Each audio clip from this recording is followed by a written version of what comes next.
ఇల్లు గురుస్తుందని పెంకలు సదిరిచ్చినాం. నెల తిరగక ముందే మళ్ళా నీళ్లు గారుతుంటే ఊకుంటామా? ఏం పని చేసినావయ్యా అని గట్టిగా అడుగుతాం. కొత్తిల్లు కట్టి 4 నెలలు కాకముందే గోడలన్నీ పరలొస్తే మేస్త్రిని 4 జోపిడిచి పెడతాం. 4 రోజులకే నల్లాలు గారుడు, కరెంటు బోర్డుల స్విచ్చులు ఖరాబ్ అయితే పని చేసిన వాళ్ళ ఇంటికి పోయి నొల్లి పెట్టుకుంటాం. అంతే కదా మరి.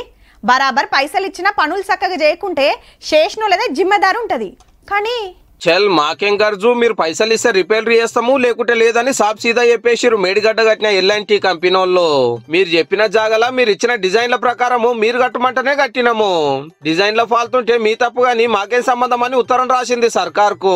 అగో కట్టినోళ్ళదే కొన్ని వద్దులు జిమ్మదారి కదా అంటే గా టైం ఎన్నడో వచ్చిందట. కాబట్టి కొత్త అగ్రిమెంట్ చేసుకొని పైసలు ఇస్తేనే రిపేర్ చేస్తామని కులం కుల్లా చెప్తున్నారు అన్నట్టు. ఎల్ఎన్టీకి వర్క్ అవార్డ్ అయింది 1800 crores. 4500 కోట్లకి ఈ ప్రభుత్వం పని చేయించిందంటే ఎంత అవినీతి జరిగిందో. 5 నెలల కిందట మేడిగడ్డ కాడ పిల్లలు దశకితే ఎవరో బాంబులు పెట్టి వేల్చిరని పోలీస్ కేసు పెట్టి అటెంకల ఎవరిని పోనీయలేదు. నేనే కట్టినా అని గొప్పగా చెప్పుకునే అప్పటి సీఎం సార్ కూడా దర్శనం చేసుకోలేదు ఇంత గొప్ప ప్రాజెక్టును.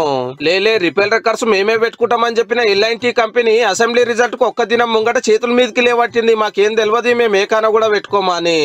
ఇంతల్నే కొత్త సర్కారు వచ్చింది.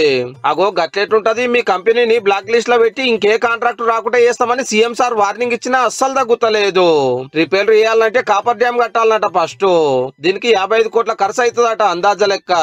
అటు ఇంకా పిల్లల రూల కొట్టి కొత్తది కట్టుడు ఇంకో లెక్క. ఇప్పటికే కాళేశ్వరం పేరు మీద ఏం తక్కువ 1,00,000 కోట్లు పెడితే 1,00,000 ఎకరాలకు కూడా నీళ్లు రాలే. మళ్ళీ ఇప్పుడు దీనికి ఎంత ఖర్చు? ఏహే ఇదంతా కాదు, మొదలు దీని మీద సిట్టింగ్ జడ్జి తోటి ఎంక్వైరీ చేపించి ఇంత బందోబస్తు డిజైన్లు ఇచ్చినోళ్ల సంగతి, కట్టించినోళ్ల సంగతి, కట్టినోళ్ల సంగతి చూడాలనే జిద్దుతోటి ఉన్నది సర్కారేమో. మనమే నిపుణులు అనుకోని అప్రమేదాలు అనుకొని చేస్తే మేడిగడ్డ లాగా అవుతుంది కథ.